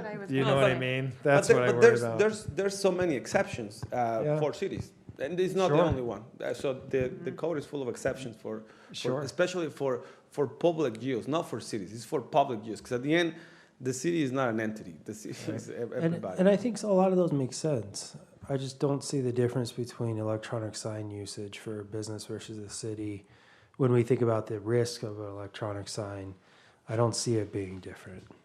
And I totally understand, just that the city or staff, in this case, we didn't see a reason why to change it at this point. So we just move with our own Own application, basically? own desire. If it comes to like, desire is not the word, but yeah. Would it make sense to allow for a larger sign and still devote? No, not for a larger sign. We're not going for a larger sign. We're just going for a larger panel. No, I know. Would it make sense? I'm assuming you're going for a larger panel so you can get more information on it. And so I'm wondering if you allow for a larger sign and still require the 50%, if you could get the information. See, there's, That may not be when the- it comes to signs, there's so The- many the things thing that I is- think about, like speed of road. I don't know if you guys. So They there's don't no wanna put many up a electronic. sign underneath. There's no many electronic monument signs. That's what threw me off when the director of the library says we don't. I mean, most of them are pole signs because you want to see them from far away. Well, it depends on how fast the traffic is coming in front of that sign. I don't think I can even find one in the city, a monument sign in the city that is electronic. Does the high school one not count as a monument, or is that pole? I think that's a pole. That's a Yeah, that's a pole. pole. That's a pole sign. Oh, So 'cause it is bigger than 6 feet. yeah, so and There's one in front of the what the junior city high. was gonna do was gonna be a pole sign, and we were perfectly fine. Then they, for I don't know design purposes, they wanted a monument sign, and that's where it got thrown off. She understands. Any more questions for Daniel? Any Kind of public merged. comment? Yeah, any more questions for Daniel? Who is also representing the applicant, so we don't need to. Is the applicant Yeah, the here? applicant here. Because according to this, Would you- it's St. John's. Would you like to come back? Would you like to come back? You know what happens? I used the same staff report, and I just wrote on top of it, and I left that. We get it. You know, when I looked at it, I'm like, St. John's. Because he was St. John's, the one that was the request of St. John. That was their ordinance. When applicants submit a code amendment, usually I don't touch it unless I think that it's not appropriate for the city. Lisa and I leaned over to each other and we're like, is St. John's trying to do this again? Like, I don't see Daniel anywhere. Okay, well, because this is a public hearing, we'll open it up for any public comment, if there's any. Seeing none, we'll bring it back up to the commission. And I think we've had most of our discussion, but what do you want to do at this point? I mean, I see your point. I see wheels turning get in it. Todd's head. But I do, I don't know. I mean, I think it would be fairly easy to rewrite this to make it the same across the board.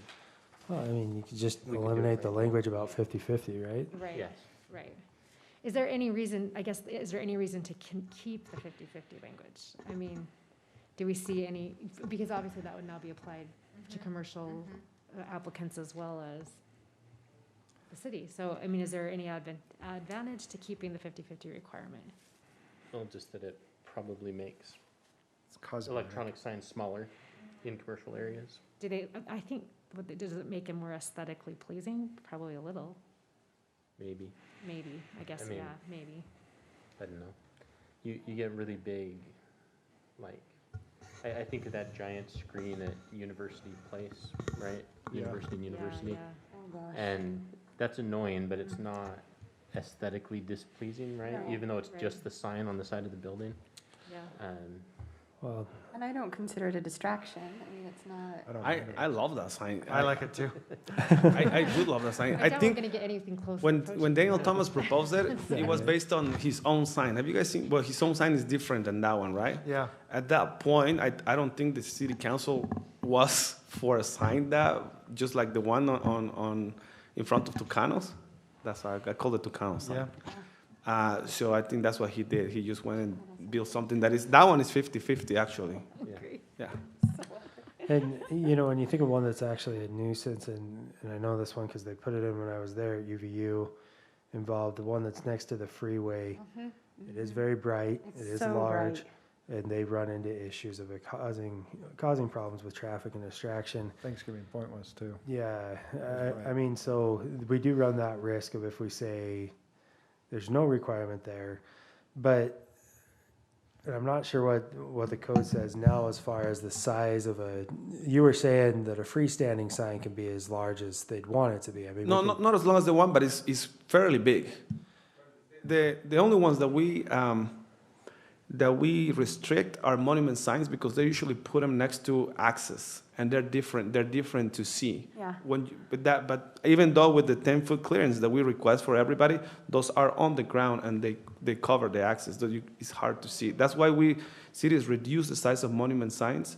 They don't reduce it much on pole signs because you have a freedom to see. But we do have in our code a size restriction on monument signs.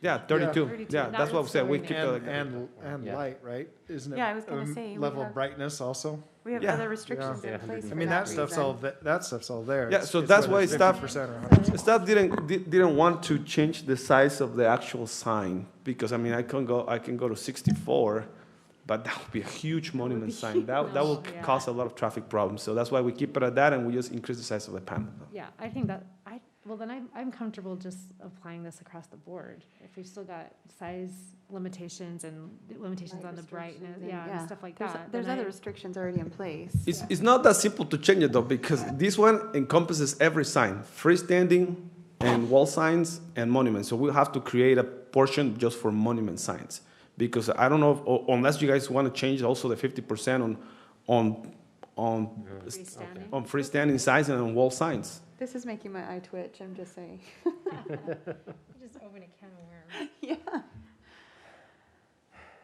Okay, would you guys like to just limit this to monument signs, or are you interested in just opening it up to removing the requirements for all other signs?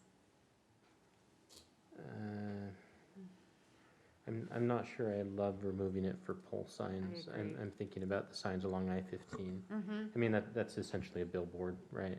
Yeah. Yeah. Are you talking like the St. John sign that's already there?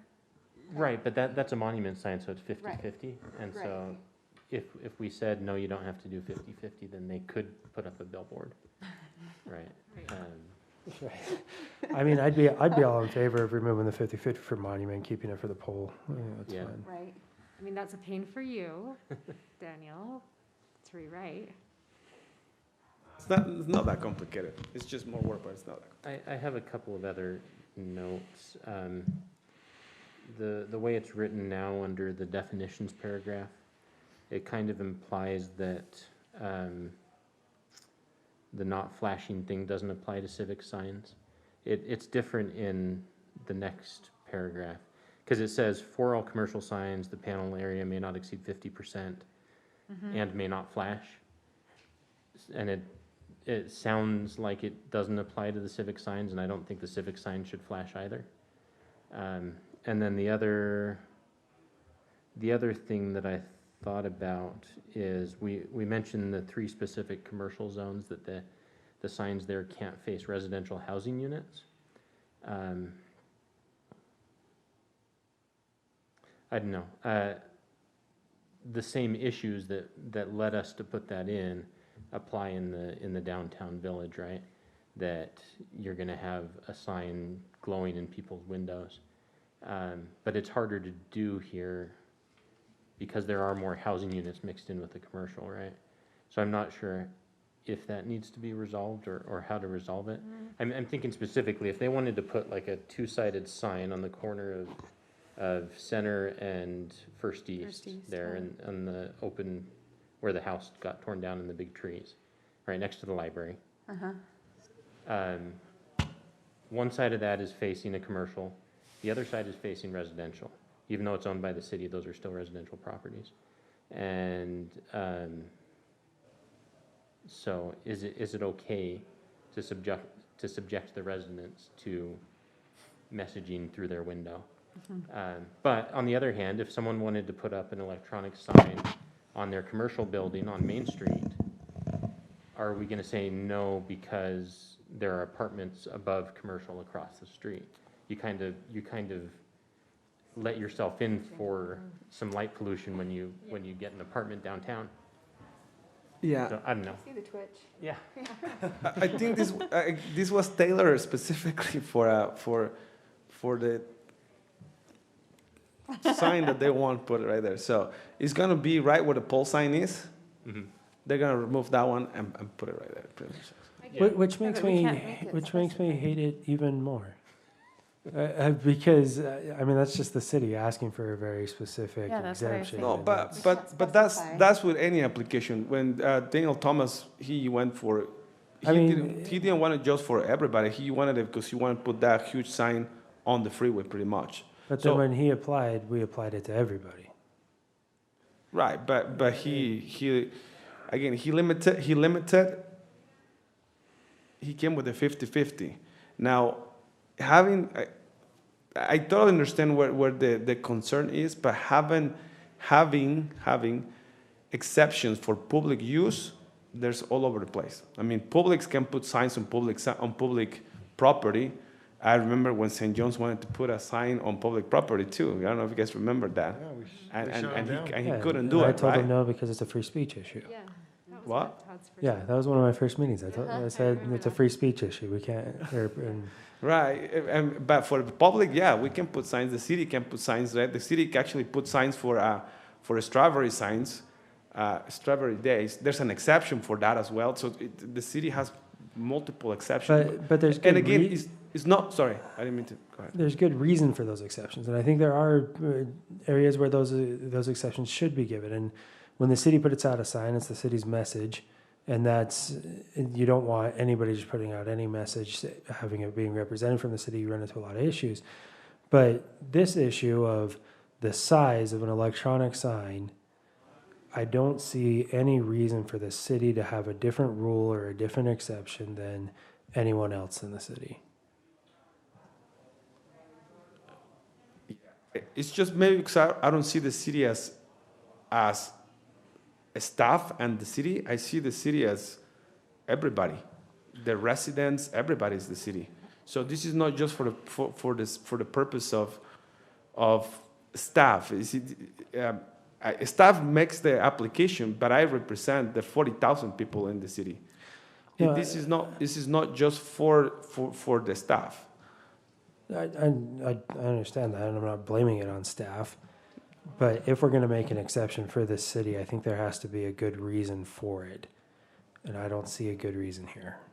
That's okay. So I think what we're saying is that what we're leaning toward is making this just consistent for commercial applicants as well as civic applicants. And I don't think we should even carve out any sort of definition of a civic sign. I think we make it applicable to all electronic messaging, electronic message centers, as the definition is. But only applicable to monument.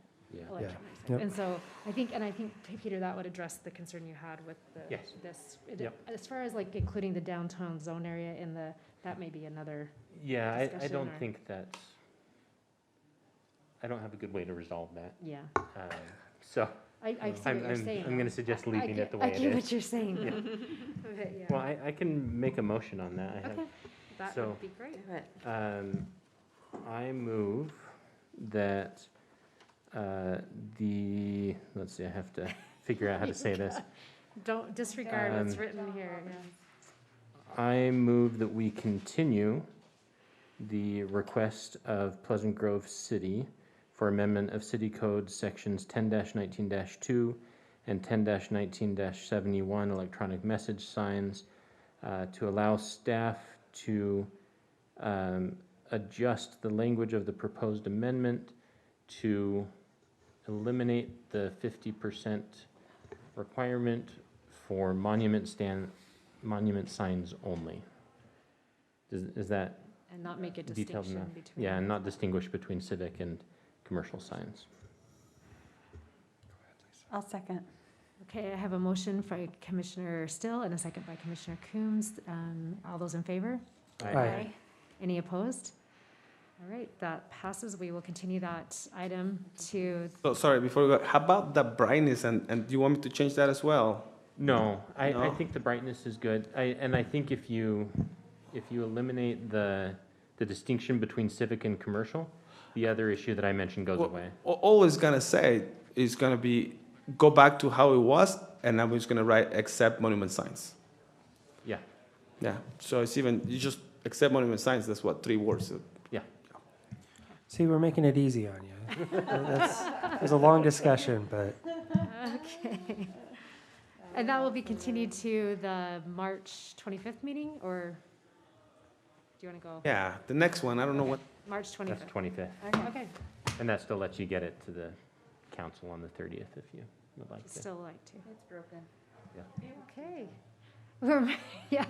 We're moving on to our final item, which is item 6, which is a public hearing to consider amendments to City Code Section 10-1447C, accessory apartments owner occupied, to further define the term owner occupied for accessory apartments and tiny homes.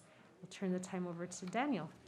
So on this one, I'm sorry you guys can see it, but this one is the changes that Tina made. I think he got in touch with some of you guys, discussed this item, and I wish you guys could see it. But the changes are made. She added a portion on sorry, let me read it to you guys what it was added to it.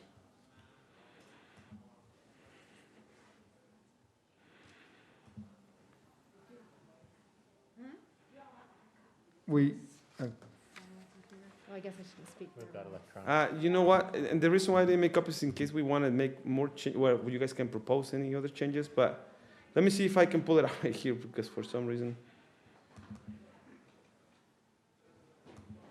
Come on.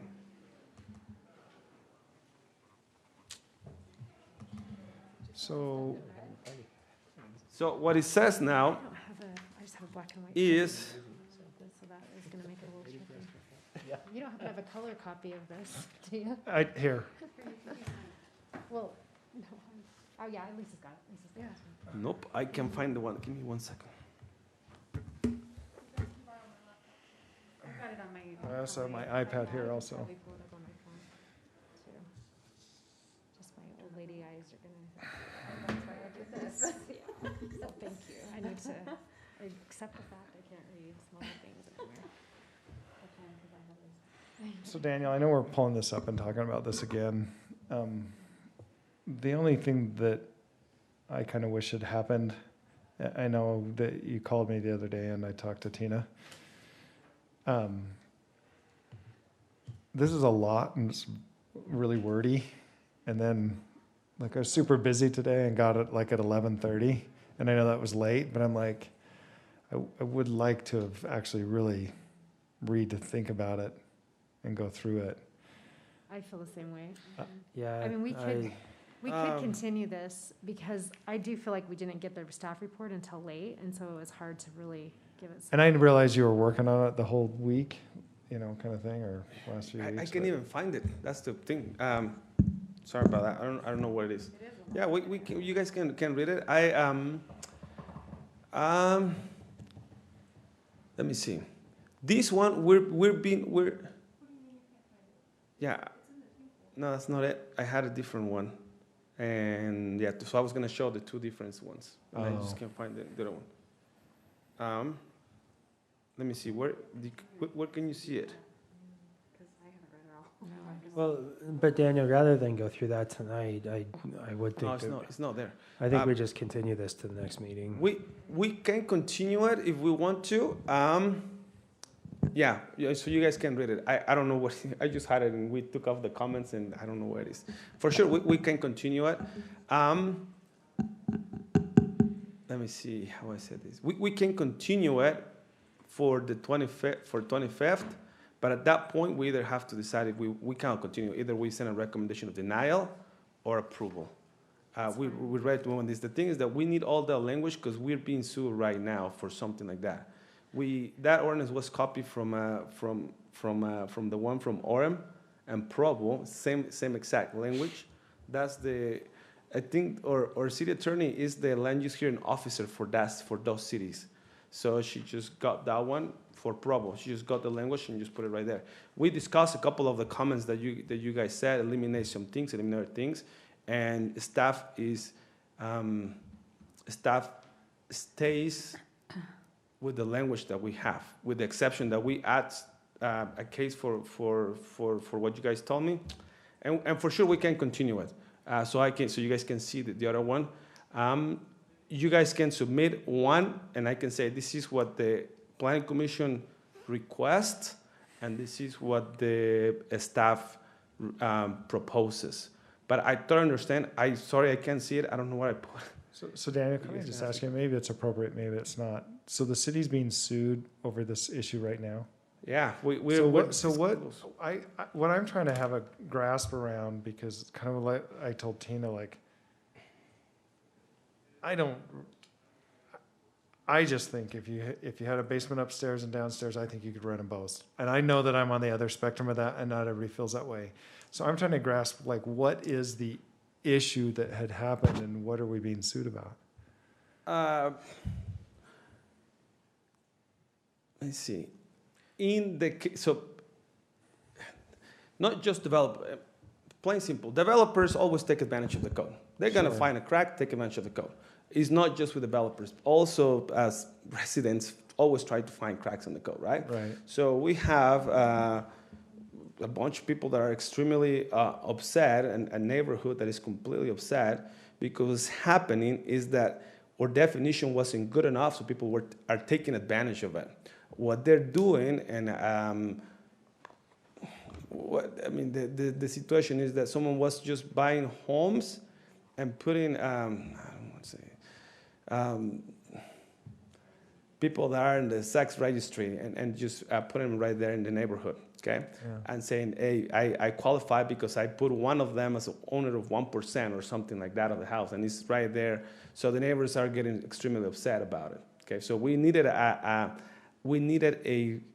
definition that covers and allows for everybody to do what they're doing, but be very careful with specific cases that we're struggling with right now, because our definition is not detailed enough. Okay? So I was gone when you first discussed this. I must have been gone from that meeting. Yeah, it's because we voted you to sit in that chair right there. Oh, my word. Okay.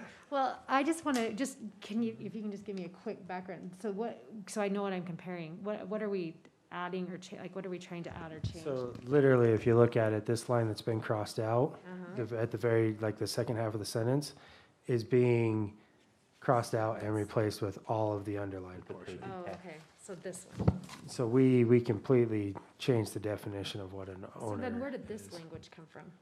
This is the language that Tina pulled in from other cities. From the other cities? Yeah. So that none of that existed? No. No, it That's just all said new. you have to be an owner listed on the county records. Oh, okay. So that's where the issue comes in, and why they're trying to be so much more detailed about it. So this is much more detailed. Okay, yeah, I would like a chance to look at this more closely. I actually found it, and I'm gonna upload it right there as I'm gonna call it a staff proposal. Okay, so I'm gonna upload it. I found it right now. I'm gonna upload it. I'm gonna call it a staff proposal. You guys are welcome to continue it. One more time, but then at that time we need a recommendation of approval or denial. But that's the language that we're gonna stay with. It's fine. I just think the hard thing is this is more complex than most. There's a lot of stuff in here, and I understand why. But it was like we got it at 11:30, and then I was just working. So when I got home, I tried to hurry and crash read it, and think about it for a minute there. So that's just me. where So I'm at on that. in reality, most of the changes, so Yeah. it's only one sentence. That's it. It's one sentence. Because the rest of the stuff was things to clean up. It's his, her, slash it, make it consistent. That was one of them. And it's just one sentence that it's a long sentence, though, that we added to cover that issue. Now, when we were talking about it, and staff considers that how it was written covers 99% of the issues, but we agreed that it might be 1%. So what we did is to add that one. I'm gonna add it, and I'm gonna call it a staff, and I'm gonna put in yellow the part that it was added. Like it's gonna be, how do you call that? No, Highlighted. Highlighted. It's gonna be highlighted. But the rest of the stuff was clerical stuff. We put his and her, just like that. It's just one sentence. But for sure, I'll upload it. I'm gonna call it a staff proposal, so you guys can see at the end that's the difference. Okay. Okay. I'll email it to you guys as well, so there's no confusion. Because to me, it was super confusing. Well, I mean, and then we also talked about deleting like 6F and 7. We had a discussion there about where it comes into play. What does it mean? Yeah. You chose to keep it in there. Do we have a reason for that? And again, this is stuff that we'll talk about in the next meeting, but My 6F I mean, and it's 7 more, is crossed off. well, that's up above. Down below with the I think that proposed down text amendment. below. Oh yeah. So yeah, so we talk about 6 and 7, I see and what when you're we saying. talk to a staff, and this is the intention of a staff, we rather have it as it is than Right. and having people proving it, or we than taking it off and open a little window right there. I mean, we'll talk about this more. I do need time to think about it and look at it though, because again, I don't see the need for that or how they prove it. But And the one that there's another one that you guys told me to remove is when we were talking about the documents and the agreements with tenants, and we said that we should have taken, that's what it will be needed when the neighbors want to rebuke, when the neighbors are saying, hey, that's not a homeowner occupied, then we can go and ask it. But at that time, the house already rented. So that's why we didn't take it away. Again, we can't, I'm gonna leave the comments. There's comments on the right section of it. I deleted them, I'm gonna leave them there, and I'm gonna tell you why we decide to keep them in there. Okay. Okay? So you're gonna email us that document as well? Mm-hmm. Yeah, because it's very confusing. You guys kind of see the differences, and It is very it's confusing. even confusing for me. But again, we will need a recommendation for the next Yes. meeting. That's fine. Well, what we did at the end was just add, we added, we didn't take anything out. Okay. Okay. All right, so I will entertain a motion to continue. Todd, you're on them tonight. you know, it's been a year since I've done any of these. I move the Planning Commission continue the request of Pleasant Grove City for the proposed amendments to City Code Section 10-15-47C, accessory apartments owner occupied, by modifying the definition for owner occupancy for the establishment accessory apartments in the single-family dwelling zones until March 25th, based on the following findings: that the commission needs more time to review the proposed changes and to allow staff a chance to submit the proposed changes with the reasoning for them. I'll second. All right, I have a motion by Commissioner Fugel and a second by Commissioner Coombs to continue item 6 to the March 25th meeting. All in favor? Aye. Any opposed? All right. I will now, look at the minutes from last meeting. Has everyone had a chance to review those? Are there any changes that need to be made? Todd does it for me. I would move to accept the minutes from the All past right. meeting. I have a motion by Commissioner Fugel to accept the minutes. I'll second it. A second by Commissioner Clyde. All in favor? Aye. Any opposed? All right, and then I will entertain a motion to adjourn. I will put a motion forth to adjourn. And I'll second it. All right. And I'll third. All Hit in the gavel favor? hard. Aye. Any opposed? I can't do it. I'm just not.